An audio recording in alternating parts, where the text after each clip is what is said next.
Hey, it's a Monday edition of The Zone right here on Sports Radio 810 WHB. Jason Anderson with you, Sterling Holmes, Dylan Michaels, Jack Johnson hanging out with us for the first couple of hours. We got a packed show today. A lot of stuff to get into and talk about. Post-combine results. We'll discuss some of those things. Royals baseball.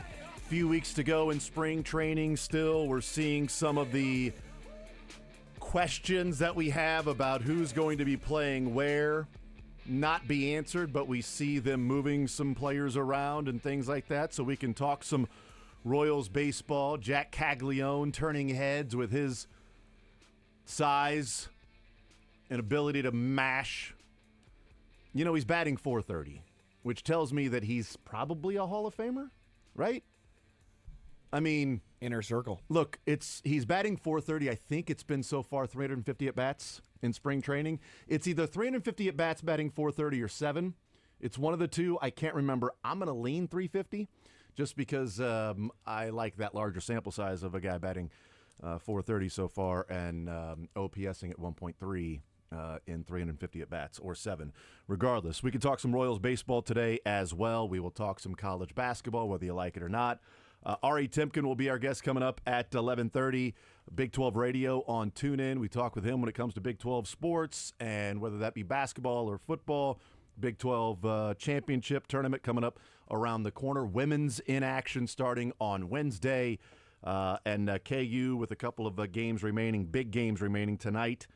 Heading to Houston, 9.5-point dogs in that one. That's tonight, 8 o'clock on ESPN. And then, of course, senior night, senior day against Arizona coming up on Saturday after the loss to Texas Tech.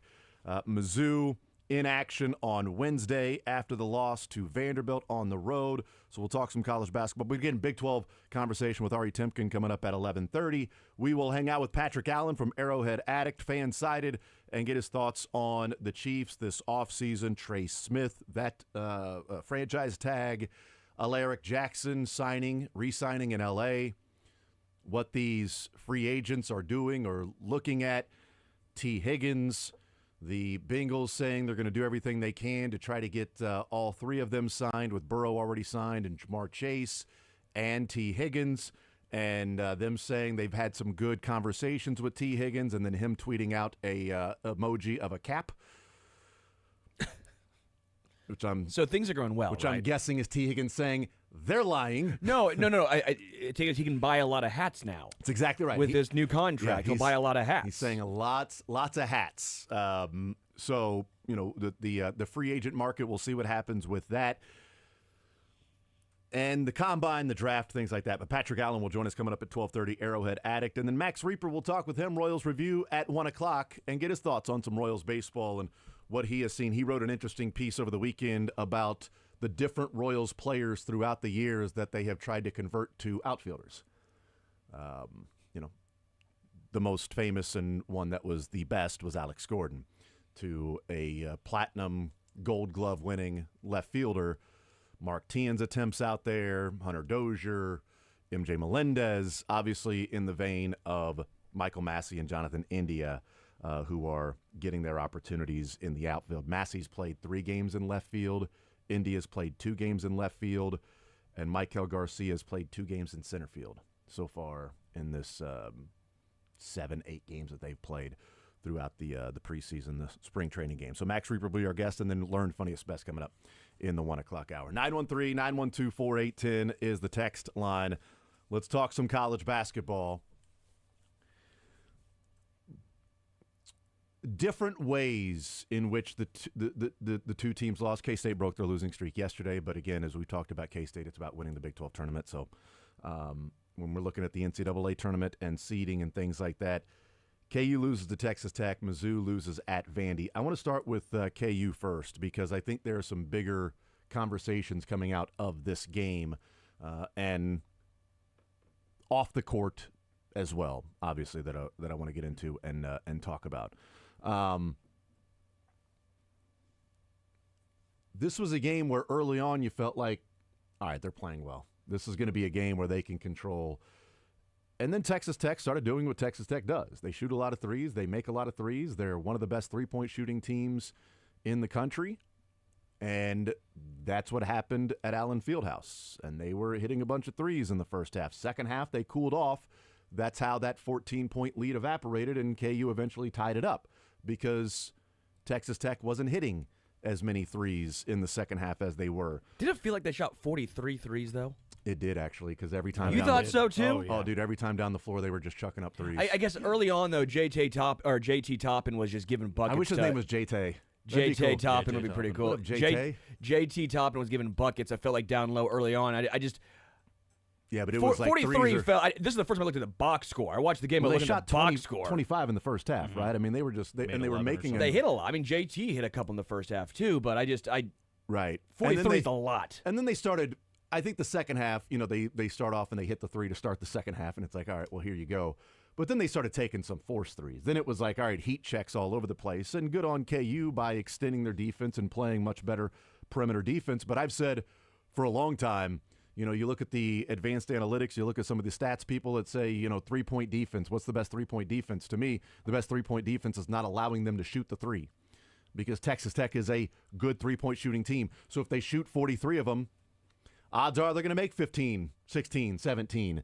And as Bill Self said last night, like that game to me came down to, we can talk about all the different types of things, turnovers late in the game. We'll talk about Zeke Mayo, who had a rough game, but he ain't the only one that had a rough game.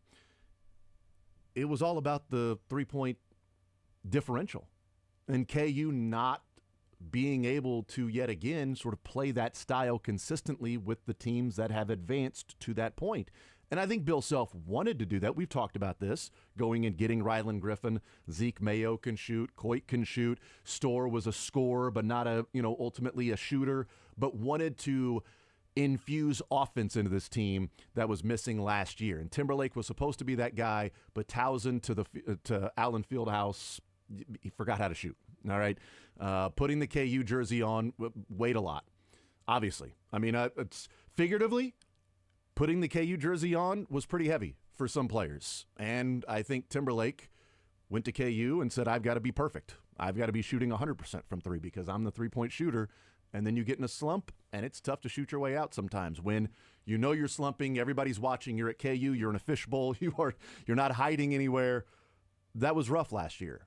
And Rylan Griffin's had his struggles too. And it's like, Ochai developed into that guy that understood what it was like to play at KU. And I don't know if that's a culture shock early on, but, Alabama has some passionate fans, but college basketball, Alabama is not Kansas. Wisconsin is not Kansas, right? South Dakota State is not Kansas. But Texas Tech was plus 11 in threes in that game. You know how difficult it is to overcome that? That's 33 points more behind the arc. I mean, KU was plus 4 in turnover in free throws. So they had to make up 29 points in the interior. That means they need to make 15 more two-point buckets than Texas Tech did. And they made 12 more. But they didn't make 15. They shot 48% from the floor. They made more field goals in the game, KU did. And they were plus 4 in free throws. And they were plus 6 on the offensive glass with 3 fewer opportunities to grab offensive rebounds. And they still lost. Because 11 more threes made by Texas Tech. And that's what Bill Self talked about after the game, 3-point defense. They knew that team shot a lot of threes. They knew that team could make the threes. My theory continues to be, don't let them shoot. The best way to keep a 3-point shooting team from hitting a bunch of threes is to not let them shoot the threes. You have to extend that defense and make them drive, do some other things. And you can't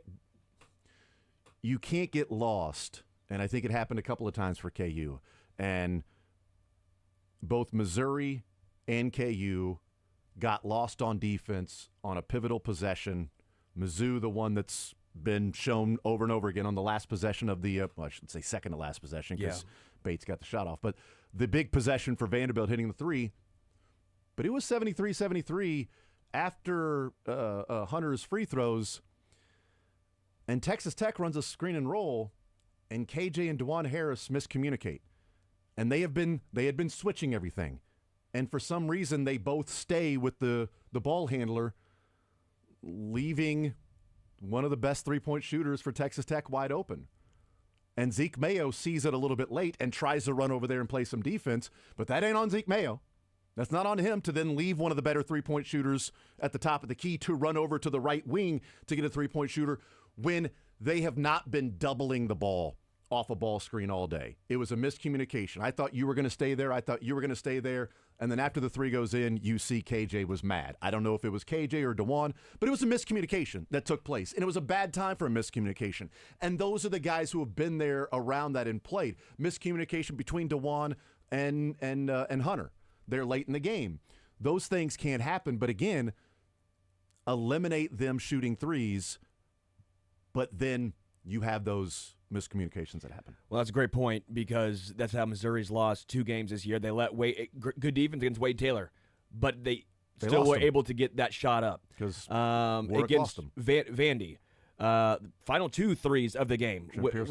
Trent Pierce lost him, but also Caleb Grill lost him. Lost him too. And were they tough threes? Yeah, at least Grill's the one that Grill lost. He got a hand back up. But what do?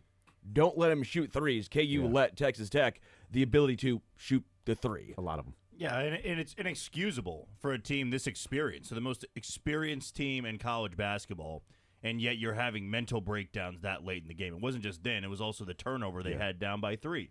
How in the world, when you are playing for the University of Kansas, do you screw up a play like that? And especially, 29 games into the season? I mean, it appeared as you opened up the show with Jason that Texas Tech was walking into a buzzsaw. Yep. Kansas opened up. It was 11-4. KJ Adams had 2 dunks. Rylan Griffin had a 3. I don't think I had been more confident in one game for KU post-December than this one on Saturday because they had won back-to-back games.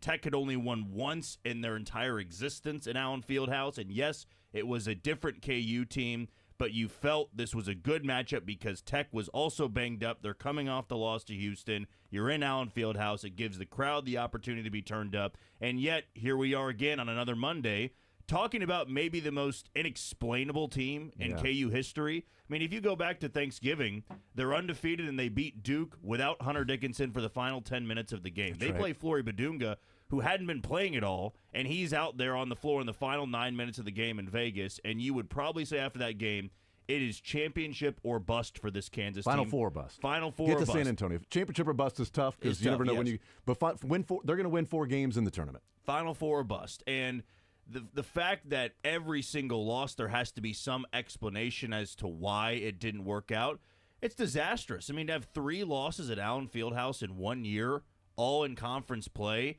and one of those being against an unranked team who's now in the bottom 7 of the Big 12? I mean, you can't really comprehend it. And I would say, I saw this tweet out there where of those 3 losses, Houston, West Virginia, and Texas Tech, if you give those 3 games to any other KU team, not last year, but any other KU team under Bill Self before that, they win that game. They find a way to get a stop. They find a way to get a bucket. And that might have been next to the Houston game, like blowing a 6-point lead with 12 seconds left. And shooting free throws. And shooting free throws. That was the worst execution I had seen down the stretch from any KU team in a long time. We see after the game, Zeke Mayo goes to Twitter and tweets out some of the direct messages that he received. I'm not sure why DMs are open, but that's a completely different story. We also know that players go to social media after the game. Yeah. And it ain't just college players. Some of the best players in the world. Patrick Mahomes. We've heard these stories from people that have covered the team. After the game is over, you'll see sitting at his locker on Twitter, Patrick Mahomes. Other Chiefs players. I mean, who was it that approached? Was it Diggs that approached the Cowboys reporter in his pads? Yeah, it was, that went out and Trayvon Diggs. Yeah. Not Stephon, but Trayvon Diggs goes out there. The Cowboys hadn't taken his pads off, goes outside the locker room to approach a media member who tweeted something out. His pads weren't even off at that point. He had already seen what was on Twitter. These are millionaires. Millionaires on millionaires. Diggs got a new contract. Millionaire, right? Set for life at the top of their game, yet still going to Twitter to see what people are saying about him. And it was obvious. I mean, I guess it needs to be said, but it doesn't need to be said. It needs to be said, but we shouldn't have to say it. Like, don't take your frustrations out on the player whether it's college or pro, whatever, man, especially college. I don't care that they're making money too. You know, hey, they're making money now. Yeah, a little bit of a gray area, but don't be a subhuman. Don't be a lowlife. I get frustrations, but the stuff that was said is just beyond despicable. It's just atrocious. It's like, how is that going through your mind? How is that a legit? And then not only is it going through your mind, you decide to type it out and you decide to send to said person. Yeah. It's just atrocious. Well, I was going to say, I had a couple of other points, but just on that one specifically. We saw this with Coleman Hawkins earlier in the year, too, and now with Zeke Mayo. The reality is 99% of those people are sports bettors, and they've lost money on the game because I didn't see Zeke Mayo's over-unders. He went over 5 from 3. I'd imagine there was a very safe bet. He was 1 of 7 from the floor. I'm sure the point total was 5 points. I'm sure it wasn't 4.5. So you have these degenerate sports gamblers that are saying this, and I think some of them are, but I don't think we can dismiss it being frustrated KU fans. It could be, absolutely. Because Travis Goff, I take except in Travis Goff just saying this is gambling and hate. That's driving this. I'm like, well, maybe. I mean, unless you've investigated and found out specifically the people that sent DMs to Zeke Mayo are not KU fans, and then maybe that's the case. But whether it's gambling or KU fans or whatever, I would say if you're a gambler, you care less about, well, who cares about what Zeke Mayo thinks? I lost money and I'm not a KU. If you're a KU fan and doing that, well, then come on. Check yourself. Absolutely. It's inexcusable to do that. And you also have to realize, even though we're in the sports industry business talking about sports, it is a game, right? These are 18 and 22-year-old kids. Even if they're making $1 million or $2 million, they're not going out there throwing games. Obviously, Zeke Mayo was trying the game. It didn't work out. That happens. Everybody's had bad games before. But with this specific team, unfortunately, that's been the feel around. Like, when you have angry fans, it's, oh, they're making money. And now I can criticize them. Oh, it's the worst team Self's ever had. And, oh, these aren't bought-in players because they're not guys that have been in the program. And come on now. I mean, Zeke Mayo grew up in Lawrence. Yeah. He grew up a KU fan. You can criticize. I don't mind if you criticize. That's fair. I especially with the money. I will say it is different now. You can criticize. That's fair. We talk about it all the time. We're critical. We're probably going to be critical of Trent Pierce. I'm sure that's going to come up and be part of the conversation, but you don't say the things that were said. You can be critical, but you don't have to be also, you don't need a DM. You don't need a DM. We don't need to DM the guy. You don't need to DM the criticism. I think tagging the dude is as soft as is. Yeah. Like, they know they had a bad game. You can be critical of a situation and try and break it down from an actual basketball standpoint, but being an ass to be an ass just to try and get under their skin because he made you feel bad because your team lost is But I also soft. I also don't like. I know he didn't have a good game and probably had his worst game as a Jayhawk throughout the entire game. But down the stretch, he missed an open 3 in transition. That happens. He missed a shot. But he also had the box out that led to the shot clock violation. Because if he doesn't go and box out, I can't remember who it was, that ball bounces off the glass and is a rebound and a putback. But Zeke Mayo goes down, boxes the guy out, and it bounces off Zeke Mayo's shoulder. And while it's bouncing around, it's a shot clock violation. So even though he's having a rough game, it didn't stop him from saying, I'm going and doing what I need to go and put a body on this guy. He forced the turnover down at the baseline, the second forced turnover, because Griffin forced the first one that was called a foul when Griffin still hasn't touched him. But somehow they came together and still came up with a foul. Had an opportunity to reverse it at that point. Like, hey, man, he didn't actually touch him. I called foul first, but I don't think he touched him. We're going to go with out of bounds. But after that foul, then they have another inbound play, and it was Zeke Mayo on defense that forced the turnover, that forced the ball to bounce out of bounds off of the Texas Tech player. He made a poor decision in shooting the ball with 9 seconds left, trying to draw the foul. Once he pump faked, the guy didn't fall for it. Don't lean into him. Try to get it. But also, DeJuan Harris was standing there and Ryland Griffin was standing there. Nobody was moving. As soon as Zeke Mayo picked up the ball and pump faked, everybody stopped. Maybe because they thought he was going to shoot. But I'm Zeke Mayo. I'm pump faking. I'm seeing the clock go down. I look to my right, and I see DeJuan Harris and a guy between me and him. I see Ryland Griffin on the right wing and a guy between me and him. To my left is Hunter Dickinson outside with a guy guarding him. The clock's ticking down. You make a split decision at that point. But they also had another possession in which they threw the ball away, and it was a turnover. Like, those things happen throughout the course of a game. I'm not sure why, and I get it, he had a rough game all around, but I'm not sure why specifically Zeke Mayo was the one that caught so much of the flack in this one because outside of his shooting and turnovers, I thought he made up for it. He didn't let those stop him from playing defense and rebounding and boxing out and doing some of those things that he needed to do. He wasn't just terrible all over the place and getting beat back door twice and giving up open threes a couple of times because you lost your man on defense. That wasn't happening with him, but the frustration was still sort of taken out on him. It was projecting as who can I point at as to why I'm pissed off about this team losing. It's a guy who had his worst game as a Jayhawk, who knows he probably had his worst game as a Jayhawk, but I'm going to compound it and let him know that he had his worst game as a Jayhawk, and I'm going to go after him. Yeah, nobody feels worse about the game than Zeke Mayo. That's what we have to factor in here. The players understand they played poorly. And for that game, the reason that he gets all the arrows pointed at him is because he took the last shot, and that's what people remember. People don't remember the box out. People don't remember maybe a couple other good defensive possessions he had. When you're watching the game, and whether you had investment in it as a KU fan or investment in it as a bettor, you're going, he had the ball and he shot a three-pointer contested with 7 or 8 seconds left in the game. So your mind goes to, man, that guy cost them the game. When a lot of other things factored into it as to why KU lost it, but it's how it works in sports. If you are think about the Chris Webber situation. Chris Webber in the championship game scored, 20-plus points, awesome. Had a double-double. He calls the timeout. What did people say the reason Michigan lost that game? Well, Chris Webber panicked, and therefore we're all going to blame that. And the average person would go, no, they were in the game because of him, and that's not the case for Zeke Mayo here. But I can point to numerous games where Zeke Mayo either kept KU in the game or won it. The loss they had against West Virginia, Zeke Mayo had nearly 30 points in that he had one. 26 or 27 in that one. The win against Iowa State, he had 17 or 18 points in that one and hit 4 or 5 threes. He's been one of their best contributors, and hopefully going into tonight, I have zero confidence whatsoever the team is up for a game like this because they haven't proven it on the road, but it's unfortunate this is only 2 days removed, and I would love to see him respond well and come out there and either in a win or a loss put up 20, 25 points just to have some momentum, but man, that made things a lot worse from what happened at the game on Saturday.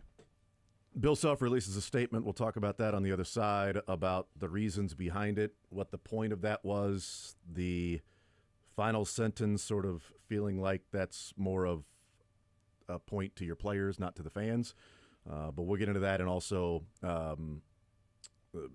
Dennis Gates still has a timeout left that he could use, but he gets to carry it over to Wednesday's game against Oklahoma. He gets to take that with him to Norman, that extra timeout in his back pocket, weighing him down a little bit. And we'll take a timeout. More Zone next.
All right, we continue right here on Sports Radio 810 WHB. Bill Self releases a statement after the game. The game today was a very good college basketball game. We played a very good team, and we got beat. We had some individuals have exceptional individual games, and we had some maybe not play up to the standard they've set for themselves. But everyone on our team, coaches included, myself more than anyone, had opportunities to impact the game. A play here or there that could have been the difference in the game over the course of 40 minutes. Texas Tech made more plays than we did. We competed, we tried, we came up short, and I'm proud of their efforts, and I'm also proud of their preparation to be ready for the game. We haven't had the overall year that we had hoped for ourselves, nor the year that many other people have expected, but it hasn't been from a lack of caring. I can do a lot of things better. We all could do a lot of things better, but I'll roll with these guys every day and be proud of it. Any criticism about the team should be directed at me. I'm the head coach. I'm looking forward to seeing how we bounce back against a terrific Houston team on Monday. Then after that game, I'll look forward to see how we respond to a terrific Arizona team on Saturday. This is the most important time of the season, and this is the time where we need to be better. But we also need to be focused on basketball and not things being said outside of basketball that have absolutely zero merit. Boy, this is a different position than I can ever remember KU basketball being in. Mm-hmm. A bottle being thrown on the floor in frustration, 3 home losses, and a statement being released after the game about how they're playing by the head coach. I don't know a time that I can remember that. And I think the statement, to me, almost gives even more behind the scenes of what's going on with this team in how sort of, I don't want to say fractured, because at times it felt that way, but they certainly are not connected, and it doesn't feel like it's a locked-in team getting ready for the tournament. It feels like there's a lot of things that they're talking about and going through. Zeke Mayo, he deleted his Twitter account. He no longer has a Twitter account. It's deleted. So if you go and look for some of those things and look for his Twitter account, it's gone. He just simply deleted it. Smart. Be done with it. Don't give yourself the temptation to go and look, because it's hard. 99 people will tell you you're awesome, and one person says you suck, and that one person will be the one that sticks with you. I mean, it's just simply human nature at times. But that last part to me from Bill Self, we need to be focused on basketball and not things being said outside of basketball that have absolutely zero merit. I feel like that's a message to your team, not in a statement to everybody else. Yeah. And that's probably why then Zeke Mayo deleted his Twitter account, is why are we focused on these other things here in this room is what it's about. But we've talked about concerns with this KU basketball team, and heading into this time when there are only 4 games guaranteed for KU the rest of the way. I mean, 2 regular season, 1 in the Big 12 and 1 in the NCAA tournament. They're only guaranteed 4 more games the rest of the season.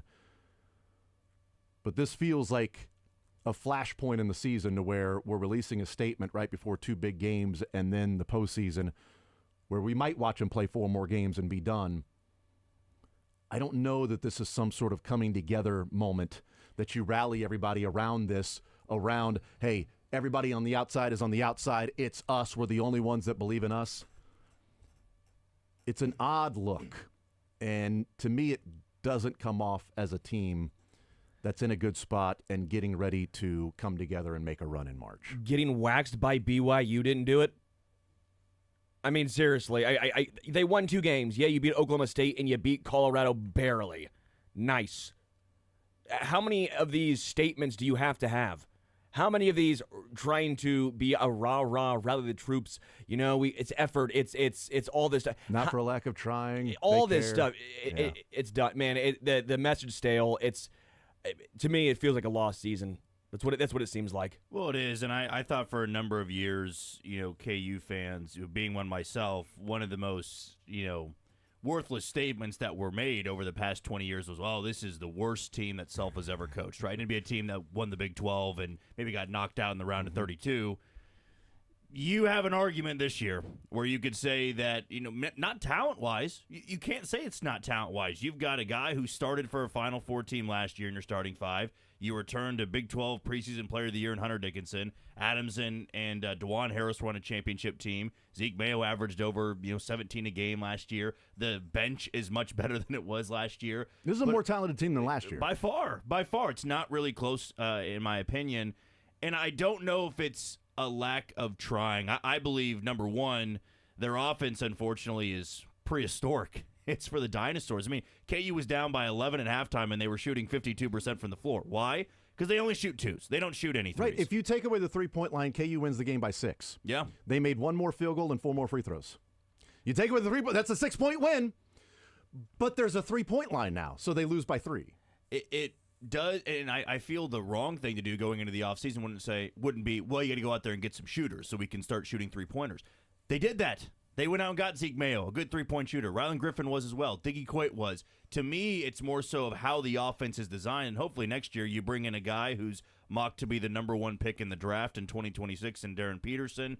He'll be running point or being the combo guard for that group.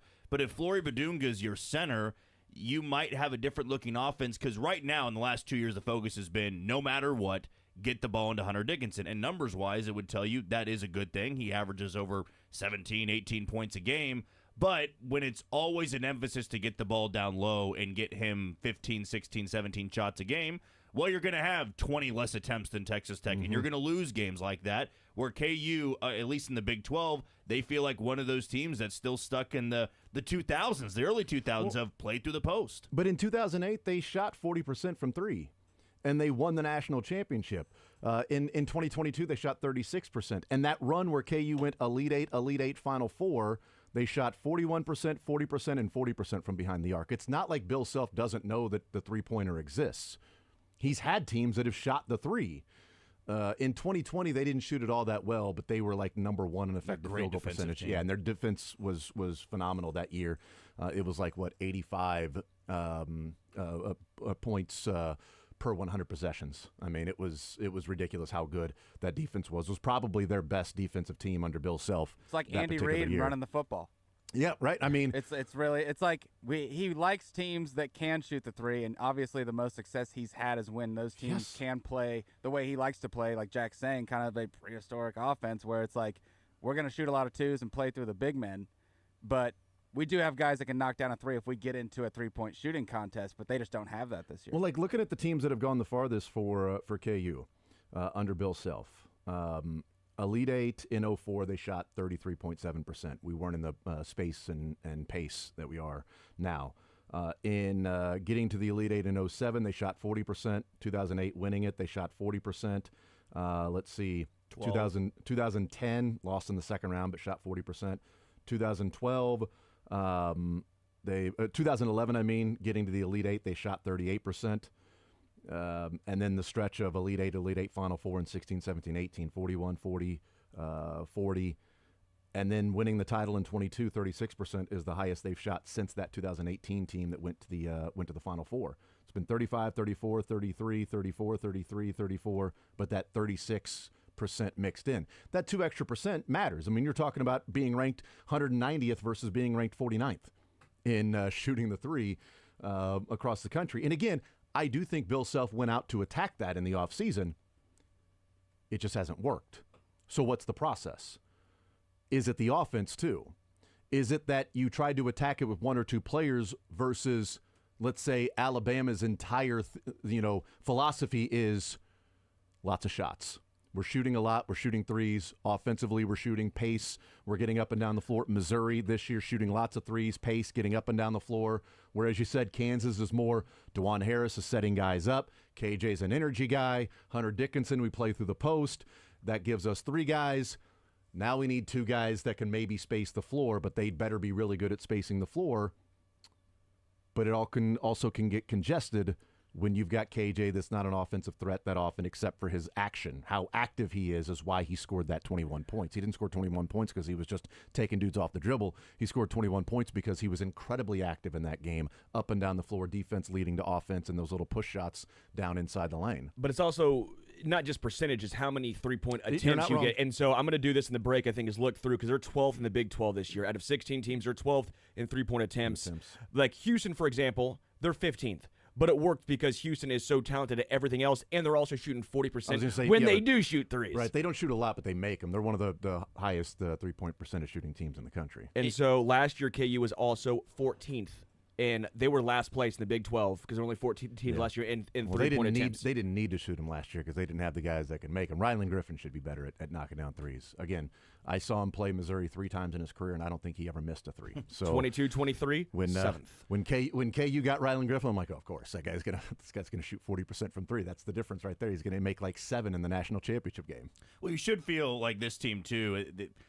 This will go this way until they're eliminated in the NCAA tournament, or if they are able to make a run. Like talent-wise, on paper, they should be able to have the talent to match up with a 2 seed if they're a 7 seed. They should be able to hang with that group, but they're so hit and miss. I've called them a team that's like Russian roulette. Like one of those 6 games, they might hang 95 or lock you down for 60 points, and there might be a game like BYU where they lose by damn near 40 points because they're just not in sync at all. But I would love to see these guys like Ryland Griffin, Diggy Coit, even DeJuan Harris from time to time shoot the ball, because you've got a center in Hunter Dickinson who's great at passing, right? And when KJ Adams is out there, who's not really a threat outside of 10, 12 feet, they're going to collapse down on Hunter Dickinson. If he gets you the ball, I don't care if there's somebody within 3 or 4 feet. Shoot it, because if you make a few, now the defense has to respect that. Now they can't double or triple team Hunter Dickinson. Now guys become more open. And in games where they are stale offensively, it's because there's no spacing. The guys aren't shooting it even if they are open, or they're not connecting on the first few and they go, okay, it's not going to work. We have to play through the post. They've not been top half in three-point attempts in the Big 12 since 2018-19 season. They've been typically bottom 3, bottom 4. Well, no, that was the 2019 season is when they lost in the round in the lost to round. Auburn. The only 3 years was that USC. Or was that USC was the year after the COVID Oh, year. yeah, so that was 21. Was Auburn USC. beat them by 20. They had 3 straight years of hit being a bunch of threes. top half in Big 12 in three-point attempts, 15-16, 16-17, 17-18. So from 18-19 season onward, they have been near the very, very bottom of three-point attempts in Big 12. We'll take a timeout. We'll come back. I do want to talk about Mizzou, what happened there, how they gave that game away. Dennis Gates has a regret. I would name a few of them there in that game, and Missouri has a defensive problem right now. What at the beginning of the season was one of their calling cards of what they were relying on has now completely disappeared, and they have changed from being a team that could get stops to being 2012 Mizzou and Frank Haith, where it is just score, score, score, and defense. Sure, we'll play defense. Let's just grab the ball out of the net after it goes in, and then let's go the other way. More zone next.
A complete and total giveaway by Mizzou. It's one of those things where I don't know that many people ever really felt comfortable in that game. It always just felt like Vandy was right there, just annoying like a little gnat or a mosquito that won't go away. And that Mannion kid that I cannot stand, but I would love if he played for the team that you root for. Yep. God, he's annoying as hell. And also, like, Vandy comes off as like a wannabe tough team that flops a lot. That's what I realized with Vandy. My God, the amount of flopping. The charge rule in college basketball is still maybe the most broken rule in any sport. Well, yeah, because they brought in the flopping rule, and they don't actually enforce it. Both those charges were flops. Edwards legit didn't get touched and acted like he got hit by a cement truck. It was just... It was absurd. But still... Doesn't matter. I mean, that's not why they lost the game. You gotta. Those are my losers cramp sour grapes thoughts. First of all. Yeah. If Mizzou would have won, I still would have said, "Come on, guys." I know. But I led with that because that made me feel a little bit better. But you give that one away. Yeah. You've probably lost the double bye. Yep. But I went into that game like getting the double bye is fine. Like, I went in that game not caring about, do you get a top 4 seed? Okay, that's fine, but can you get a 3 seed in the NCAA tournament? Like, if Mizzou's wearing the road jerseys after the first game, that game in A&M are the reason why.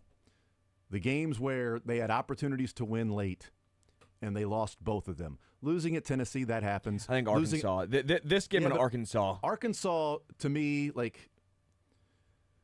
You go there, and it's a desperate Arkansas team. Arkansas is better than Vandy in my mind, at least talent-wise. Oh, I don't know. But also, Arkansas, that whole game, you were trying to play catch-up, it felt like, most of that agreed. game. Vandy was a giveaway. Arkansas. Vandy, like, you controlled most of that game. I mean, you were up double digits at one point. You had a 4-point lead with 30 seconds to go and the ball. And you made both your free throws. Yeah, but you didn't get free throws because you were up 4 with 30 seconds left and Mark Mitchell turned it over. Great. I meant when Caleb Grill made his two. to make it a 3-point game. But like, you're up 4. If you get points on that possession, Well, now they can come back and shoot a 3. That's fine, but you're still up 3 at that point. Mizzou panicked. Dennis Gates panicked.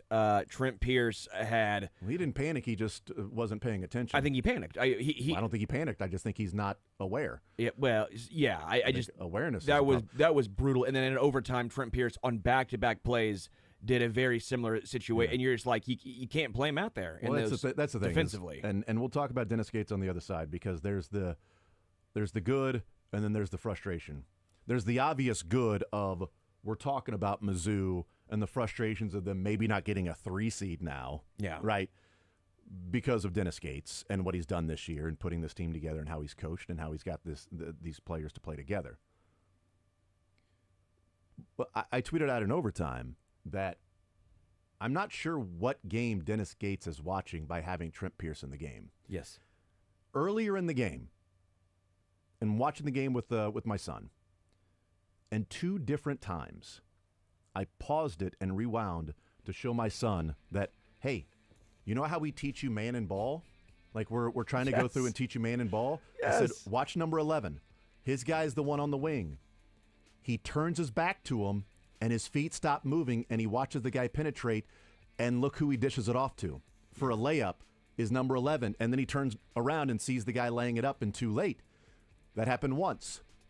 5 minutes later in the game, not joking, pause it again, Trent Pierce lost his man for a wide open 3. It happened twice in the game before the final possession. Then the final possession happens when they hit the 3. Then the start of overtime, he gets lost again.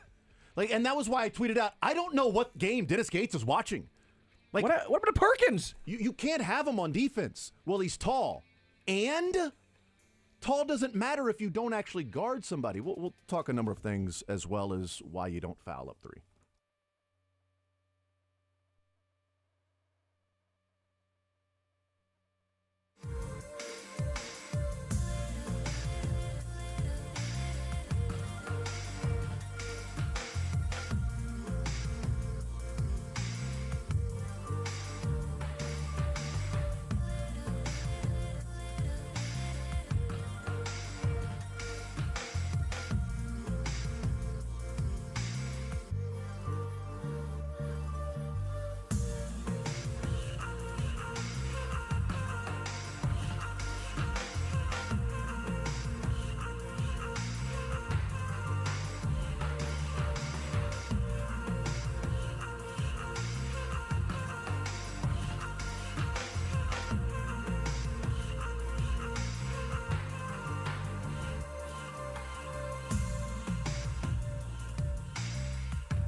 All right, we'll talk some NFL Combine as well.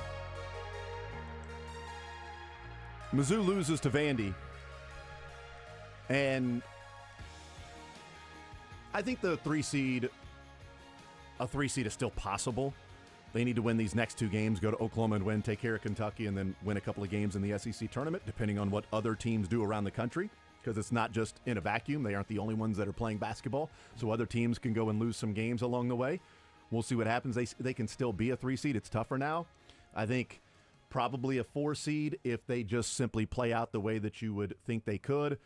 I think 5th seed is a 5 seed is certainly a possibility, and where you're wearing the road jerseys and you're you're playing a better team. If you're a 5, you're playing a 4, so you're playing a better team as opposed to being a 4 and then playing a 5 seed. Now, if you're talking about if you're the 16th versus 17th team, then it doesn't matter if you're the 4 or the 5 because you were going to play each other anyway. Yeah. But still, that loss at Vandy was tough. Dennis Gates said after the game, let me pull up the quote of what he said as far as the final possession. He said, quote, "I should have used the timeout to organize my team a lot better than I did, and that's on me. At the end of the day, strategy is strategy, but I need to use a timeout to get our team set, and I just assumed that they would do what I needed them to do." Mark Mitchell then said that they were trying to foul. The replay says they weren't.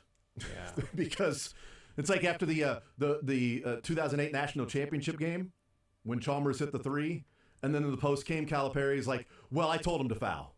No, you didn't. Yeah. No, you didn't. You didn't tell him to foul because if you told him to foul, there were multiple opportunities for them to foul before handing it to Mario Chalmers. If you emphasized, "We're going to foul." You didn't. And in this one, Mark Mitchell said we were trying to foul. Well, then when did you decide that you were trying to foul? Was that in practice? Was this a common thing that you guys do, simply end-of-game situation that you practice so Dennis Gates doesn't have to call a timeout because he's expecting you to know that with 9 seconds left up by 3 that you foul? And when do you foul? You've practiced that a lot. And if that's the case, then why did Dennis Gates say I should have called a timeout to set my defense, but also saying I kind of thought that we would be doing the things that we're supposed to be doing? He wasn't directly asked, would you have liked them to foul? I don't know why he wasn't asked directly. Would you have liked them to foul? Were you trying to foul? Mark Mitchell said they were. But that's why you do it. Because you let a wide open 3 happen. We talked about why Trent Pierce is even out there. That's more or less my main concern was, why is Pierce out there who cannot guard? He's done this now twice. Warwick is an offensive first guy. He left Warwick on Wade Taylor, and he got lost. There's 2 games. And you're just sitting here going... 2 games they lost with the last second Dennis 3. has been great all year. So, again, in a nutshell, he's been phenomenal. But there's a couple situations that you're just confused by. The Warwick on Wade Taylor, and then Trent Pierce on the best 3-point shooter for Vandy. But at least, Warwick on Wade Taylor was out of a timeout. You came out with a strategy to put Warwick on Wade Taylor, who, by the way, got lost. He was guarding Wade Taylor. Wade Taylor passed the ball, and Warwick turned his back to him for whatever reason, looking at the guy who was guarded, who wasn't a 3-point shooter. And when they threw it back to Wade Taylor, Warwick turned around and said, "Oh, crap, he's not where I thought he was again," because he slid down the 3-point line. By the time he got there, the 3 was gone. Why are you turning your back on him? And Trent Pierce watching the guy drive down the lane. You hope he drives down the lane. You're up by 3. What the hell are you doing? Letting their they got That's one guy. Want. They got one guy that shoots over 34% on Vandy. One guy. It's him. He's the one guy that shoots over 34%. They literally did what you wanted him to do, which was drive and almost and Pierce. Why the help made 0 sense. You just didn't even help. He just stopped. You stick with your guy. Just stopped and watched. And it's not like Missouri doesn't have good defenders. Ant is a great defender, which we've seen time. Ant's incredible. Tamar Bates is a fine, above average defender. Tony Perkins is a great defender, I think. And by the way, we saw T.O. Barrett. This is to the A&M game specifically, which I don't want to keep picking up, but this is, I think, Those a point. 2 big games. But a point for in the future, which I would have liked to see that Dennis Gates maybe learned his lesson against Kansas when they needed defense late in the game, or defense late. What did they do? They put T.O. Barrett in the game. T.O. Barrett could have gone up against Wade Taylor. If you trust him that much defensively, that is his role. I would like to see Anthony Robinson on Wade Taylor. My point, yes, but I'm saying you have options. It's not like Missouri does not have options for defenders. They have options to put on a 3-point shooter. And why Pierce? And part of Pierce being out there, too, is he's one of your worst free throw shooters. So Pierce, who's not a defender, if they shoot an early three and he grabs the rebound and they foul him, they're probably getting the ball back down 3 yet again because he can't make a free throw. So there's no reason for him to be out there. But also, they allowed the opportunity, Vandy did, for you to make an easy foul. Just foul him and put him at the free throw line and not give up a three-pointer. Because you know how they don't shoot a three is if they're shooting free throws. Because it's simple math. Would I rather a team that's down by 3 have to do 4 things right or 1 thing right? What would you rather them do? I'd rather them have to do 4 things right. Make the first, miss the second, get the offensive rebound, make a bucket to tie it up. Now win it. Yes, because that's happened. You'll see 1 or 2 maybe ever that have made the first and it's kicked out for a 3 that they've hit it. How many three-pointers have we seen at the buzzer? Friday, Saturday, Saturday, Saturday, Saturday, Sunday. Like, how often do we see the three-pointer hit at the buzzer? How often have we seen a team hit the first one, miss the second, get the offensive rebound, hit a 3 to win the game? It doesn't happen. And if it does, we're talking about 1% of the time. They've got to do 4 things right as opposed to 1 in a world where everybody shoots 3s now. Well, if you want to do one thing right, you put Marcus Allen in the game instead of Trent Pierce. That's not doing 1 thing right. Yeah, you think Marcus Allen's going to... I don't know. I know Trent Pierce did. Because you have your worst defender on him.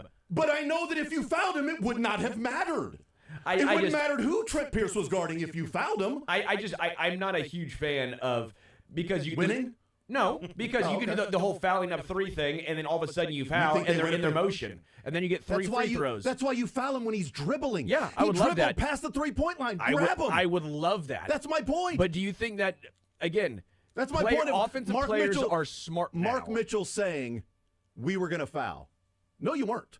Because if you were going to foul, the second he put the ball on the floor. Now, there is a time when you don't foul. If there's 2 seconds left and they're throwing a pass from out of bounds, you can't foul because they're going to catch it and shoot. So you don't foul at that point. But 9 seconds left, the guy is dribbling the ball up the floor, gets across the half-court line, foul him right there. Sure. He ain't going to go and shoot. And we've seen officials and players, when they've gotten fouled, try to throw it up. And the official's like, no, that was on the floor. That was on the floor. We're not doing this stuff where you think you were shooting a 3. No, that wasn't in your motion until you were fouled. Then you threw it up. That's on the floor. He was dribbling past the three-point line. Grab him. Foul then? Sure. Foul him. Foul him before he gets to the three-point line. I think if you had... I don't have a strong take either way. I'm typically team don't foul. I don't know if you know this, but I do. Shocking. I'm typically team don't foul because I think there's too many situations, especially in college basketball, where your team can mess up. Now, my point here is Trent Pierce messed up, and that ended up in a game time, which ended up a game-ending 3, basically. Because when it went to OT, we all had the same thought. It was it was over. Especially when Trent Pierce got beat for a layup because he got lost again. Twice. My point here is, again, you have guys. It's not like Dennis Gates does not have good defenders. You kept in, for some reason, offense who's your worst free throw shooters, bottom 3. It's him, Aiden Shaw, and Josh Gray are all at under 60%. Mm-hmm. I just did not understand the SEC play. Trent Pierce is shooting like 40%. It's just the rotation that made no sense to me late in game. If there is one silver lining from it, is that if there is another scenario that happens like this in the tournament, I would bet everything in my bank account that they foul in that situation. Because sometimes coaches, I believe, need an outcome. No, you never wish for it. But if you are on the fence of, maybe it's a situation, I trust my guys to defend here, force a tough shot, and we win that one. I mean, as I said on the break, Bill Self typically doesn't foul 3. Even in the Houston game, when they turned it over late and Houston had a wide open, or not a wide open look, but they stole the inbound pass. There was 3 seconds left. They could have fouled right there, but they decided to stay straight up. Hunter Dickinson tried to put a hand in the face, and they made the 3-pointer. That should lead you to, we don't even want to give them that shot. Let's foul right now. And maybe when you look at this game, yes, not good for the tournament, but you rather it happen now than in the NCAA tournament, because I believe it was your tweet, or maybe it was Curtis, that said it feels like the team that always forces overtime is going to win 9 out of 10 times. It does feel that way, especially at home. Yes. When a Vandy team was fighting for their tournament lives, and I think they were already on they were on the right side of the bubble. Yeah, if that makes sense. They were on the inside. I think there are 3 bubbles. There's on the bubble, inside looking out. There's squarely on the bubble. It can go either way. And then there's on the bubble on the outside looking in. Vandy was on the inside looking out on the bubble. Oklahoma and North Carolina and any of those teams are even getting talked about, Vandy's. Vandy was, and then they solidified it with that particular win. And now they're talking about, hey, what about seeding for them? Just as Missouri's talking about seeding. But it's like there were multiple mistakes that were made late, whether it be Trent Pierce in the game or not, whether it be fouling or not fouling, using a timeout that Dennis Gates said he would have liked to use. Yeah. I thought there were 3 opportunities to use a timeout, and Dennis Gates didn't use the timeout at any of the 3 opportunities. The first one, 30 seconds left, a little bit more.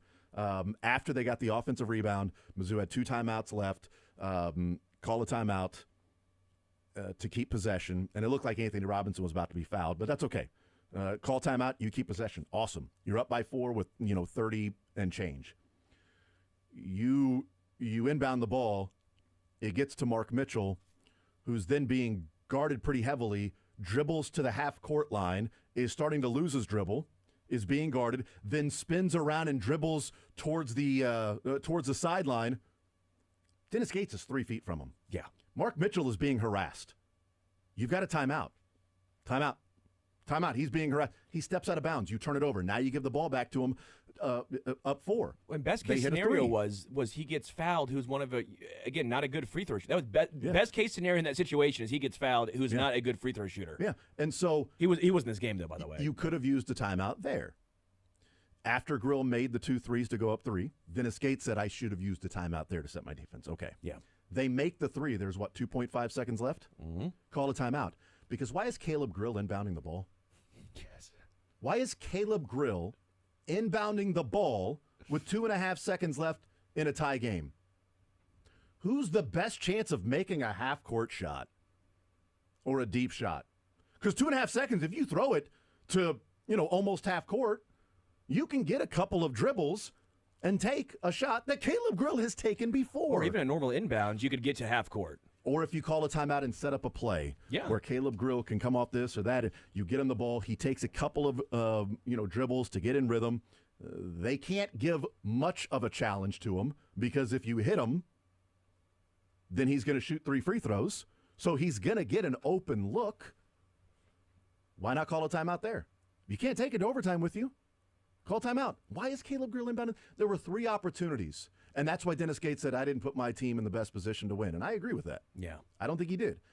Players have to go and make plays. Trent Pierce needs to play defense. Mark Mitchell should give up the basketball and not just dribble when he's in trouble. Just keep dribbling when he's in trouble. Give up the basketball, look to pass it.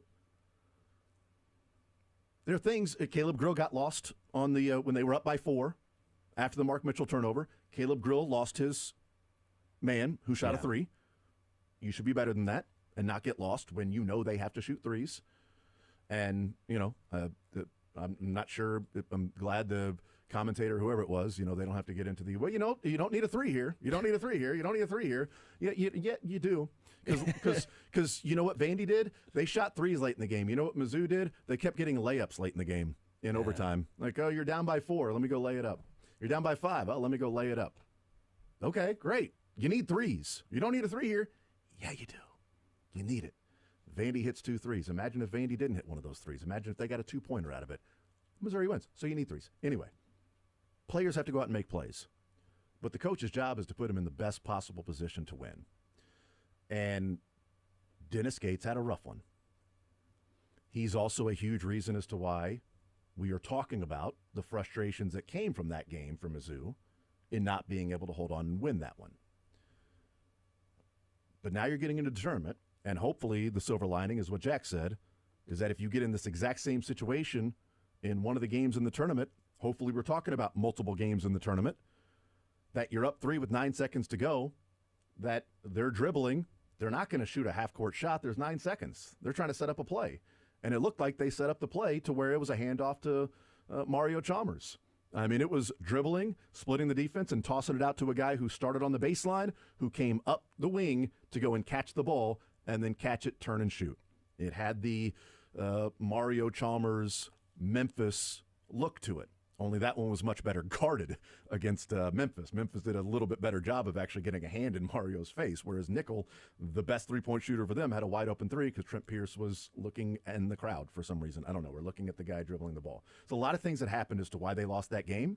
And give Vandy credit because they hit some shots late. I mean, they hit the 2 threes late. They had to make both those threes. Jason Edwards, that one that Grill, because Grill recovered a little bit to get, and again, Grill messed up. They did a good job to at least try and affect the shot, and Edwards hit a tough bucket. And then same thing with Nickel. I mean, yes, it was open, but you still have to make them. And then in overtime, you have to make sure you don't let the emotion get to you. And I do want to give Vandy some credit here. I know it seems like I don't want to take anything away from what Vanderbilt did because Missouri had a 95% chance of winning, but Vanderbilt did a good job even with Missouri making mistakes. Vandy took advantage of those mistakes. A team can give it away, but the other team still has to take it. Yes, agreed. I think Missouri gave it away, and I think Vandy did a good job of stepping up and taking it. The bigger issue coming out of this game is not just foul or not foul or West. Alabama scored 98. Okay, I get it. They score a lot of points. Arkansas scored 92. Vandy scores 97. I get it. Overtime, whatever. And they got, 16 points in overtime? 16 in overtime. 16 points in 5 minutes? Do the math. That's, 128 points in a game? They had 52 in the second half. I mean, right. You have another half in which Missouri gives up 50-plus points. They gave up 50 points in the second half to Arkansas. They gave up 50 points in the second half against Vandy. That's what's going to get you beat. That's not only getting you to wear the road jerseys in round of 32 and beyond, but that's also where you get bounced out before the second weekend because you gave up 50 points in the second half and you scored 47 points in the second half and you went into halftime with a 3-point lead and now you lose because you gave up 51 points in the second half. That's the issue. They are sinking when it comes to defensive efficiency. They're now 57. They were in the low 40s 4 games ago. Now they're at 57. Now offensively, they've gone from number 16 to number 5. So they're scoring a lot. But they're scoring these points and they're 1-2 with score. Or even if you want to go back to Alabama, they're scoring all these points 110, 85, 101, 93. A lot of points being scored. They're 2-2 and scoring all those points. So is it working in this crazy offense and not playing defense? Not for a team that wants to make a run, it's not. So they've got to figure out why defensively they are getting beat.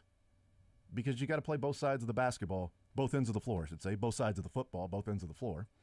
In basketball, if you want to make a run, I'd rather you start from a team that can score, and then we need to play better defense rather than a team that's just a solid defensive team. And hey, how do we figure out how to generate offense? Because in the NCAA tournament, you better score. You have to score. You're not just going to suffocate teams. You're not going to see very many Virginias, although even in that year Virginia won, they were number 2 or 3 effective field goal percentage that year. They were still really good. I have to go back and look. It was something really good, but still. Yeah, they were very efficient back then, and not many teams can win in those knockdown, drag-it-out type of games.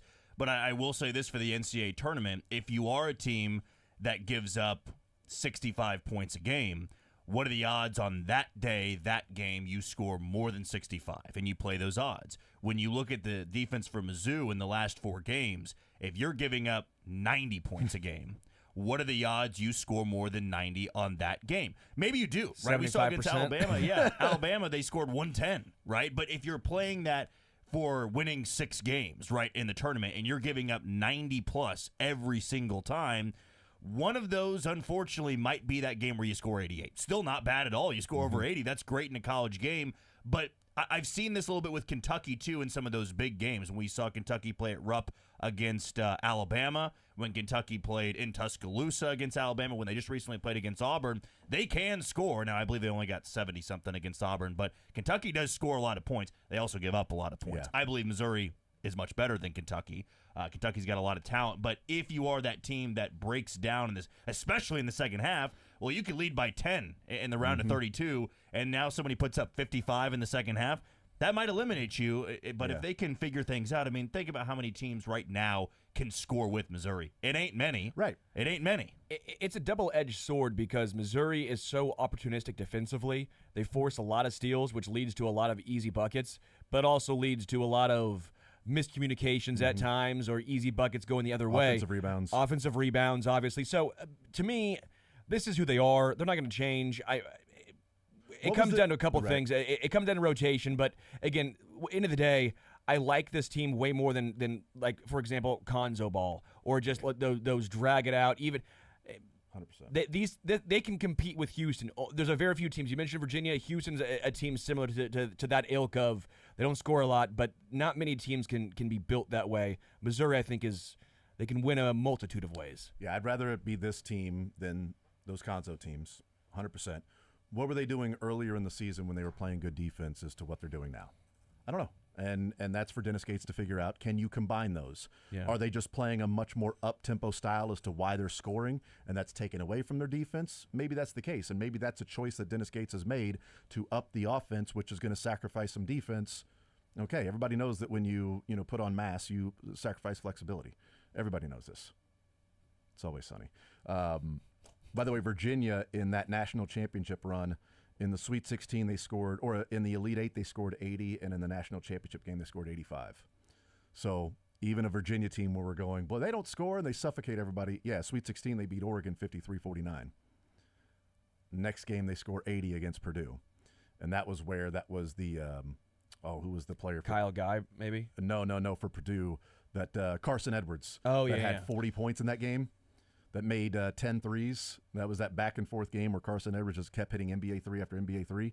And Virginia, you go up against a guy that scores 42 in the Elite 8, probably lose that game. Except they dropped 80 in that game because they had to have it offensively. That team was different than the other Tony Bennett Virginia teams we've seen that were just, you can only win 55-50. That team still scored in the 80s in the Elite 8 and the national championship game. So a little bit different with that one, even as good defensively that they were. We'll take a timeout. We'll come back. We'll talk with Ari Temkin, Big 12 Sports Radio on TuneIn. We'll get his thoughts on some things going on there, getting ready for the final couple of games of the regular season in the Big 12. And then Patrick Allen will join us an hour from now from Arrowhead Addict. We'll get his thoughts on some Chiefs conversation with some off-season moves, some combine that got wrapped up. And then Max Reaper joins us in the 1 o'clock hour. More Zone next.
Clock Hour, talking a little Royals baseball as spring training continues to go along. But 2 games remaining in the Big 12 season and the college basketball season before we get to the postseason. Joining us now, Ari Timpkin here in the Zone, Big 12 Radio on TuneIn, our guest here on a Monday. Ari, what's up, brother? How are you, sir? I'm great, man. How are you? I am doing just fine. It is that time of year. It is officially March, so we see these teams that are either playing well or heading in the wrong direction or jockeying for position. Let's talk about the Big 12 here, and we'll start off with Kansas over the weekend and the loss to Texas Tech in a fashion that we typically don't see a KU team that makes a number of mistakes down the stretch, whether that be defensively or turnovers on offense, some rough decisions. What are you seeing from this KU team that seems to be something that is rare, out of the ordinary for a Bill Self Kansas team that just feels like this is a little bit of playing out the string before you get to the end of the season? Yeah, I mean, crazy to think of what this year has become. And there's just been a lot of firsts. You know, it's the first time they've lost a home game in March since 1982-83. Just wild stuff. And, like, Kansas has never been lower than an 8 seed in the NCAA tournament. So they've literally never worn away jerseys in the first round of the tournament. And, I mean, you know, they lose tonight and then they lose on Saturday and then don't do much in the Big 12 tournament, they could very well be looking at a 9 seed. You know, so, you know, obviously it's important to note perspective. You know, most teams look at K-State, for instance. You know, if they're having a bad season like Kansas is having right now, that means not making the tournament. You know, so it's not that bad, but certainly from what we're used to with Kansas, it's bad. And, you know, it's funny because they seem to be a team that's showing up on a lot of these lists of, like, teams that could still make a deep run. And I don't see it. You know, I mean, I understand they're coached by a Hall of Famer. They've got a lot of experience. But, I mean, this team has beaten one tournament team since November when they beat Duke. The only win they have against a tournament team at this point since the win over Duke was Iowa State at home. But since then, all they've done in these games against Houston, against Arizona, whoever they played, they've lost. And Saturday night's a great example of it. Not only was it the first time they've lost a home game in March since 1982-83, but, like, how many times have we seen KU in a tie game with 1:27 left at home win those games? Like, you show me the box score. This thing is tied 73-73 with 1:27 to go. Kansas is winning that game in the 22 years that Bill Self has been the head coach. So it's confounding because this is not the team we thought. And not only that, but, like, all of the assets of the experience and, you know, all of that stuff, like, it doesn't seem to matter. They're not making the right basketball plays down the stretch of games, whether it's missed shots, whether it's turnovers. This is just not a team that knows how to finish, which is, you know, it's crazy because that's the calling card of Bill Self teams. Especially with the experience they have. I mean, DeJuan Harris, KJ Adams, Hunter Dickinson, we've talked about those guys. Storr's been around a while. Rylan Griffin is not a newcomer. Zeke Mayo's an older guy that's played, you know, a number of years at a smaller school, but still he's played college basketball. These aren't 18, 19-year-olds that have come together from AAU over the summer, and now they're trying to win games late. And, you know, we're seeing this. So that's part of sort of that head-scratching aspect of it. And yeah, they lose by 1 to West Virginia at home. They blow the 6-point lead against Houston and lose in overtime. And then what happened on Saturday against Texas Tech. I mean, those are 3 games that are crucial for this particular season and you know, where KU is right now in the Big 12, because, you know, they're 10-8. You're talking about 13-5. I mean, you're talking about a 3 seed, a 2 or 3 seed in the Big 12 tournament, but that's not the case right now. And I wonder from your perspective, like looking back at the beginning of the season, I thought the year would be different because Bill Self last year, it seemed like there was a thought and a strategy behind we're not going to be a team that can't score. We're not going to be a team that's going to struggle offensively. We're going to shoot the 3. We're going to last year, hey, going throughout the year, hey, we're thinking about next year, which I think every coach is when he made that statement. I didn't find an issue with that statement. And so they go and get Rylan Griffin, Zeke Mayo, Coit, you know, even AJ Storr from a scoring perspective. And it was offense, this team is going to score. And yet we're still talking about some of the same things, that offensively they're struggling and shooting the 3 they're struggling, and they get out 11 more threes made by Texas Tech. Is it a process for Bill Self in finding the players? Is it, I don't want to say inability to adjust, because we went back through, Ari, and he has had tons of teams that have shot lots of threes. In 2017, Frank Mason, Devontae Graham, and Svi combined to shoot almost 600 threes that year.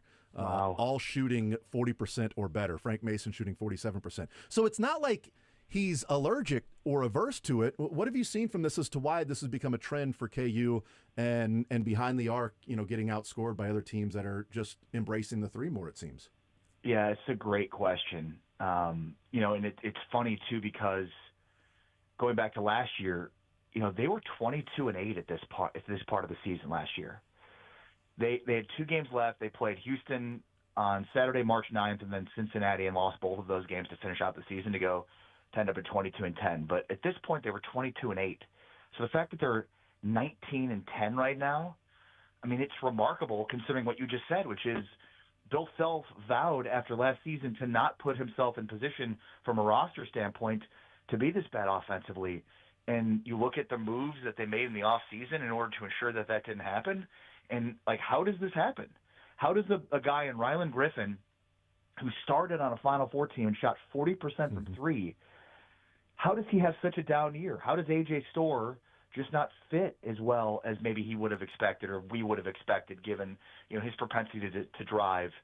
And so I think, it's in some ways a Rorschach test, right? It's one of those things that you and I might look at it and see two completely different things, and and a lot of that is based upon your own preconceived notions and preconceived ideas, right? If you think Bill Self has lost a step, then your Rorschach test will be that he just hasn't figured out a way to find the pieces to fit. If you believe Bill Self is still a great coach, which, I think most people still do, then you'd think a lot of it's on the players, and that these guys haven't bought in. I think there's probably a bunch of reasons.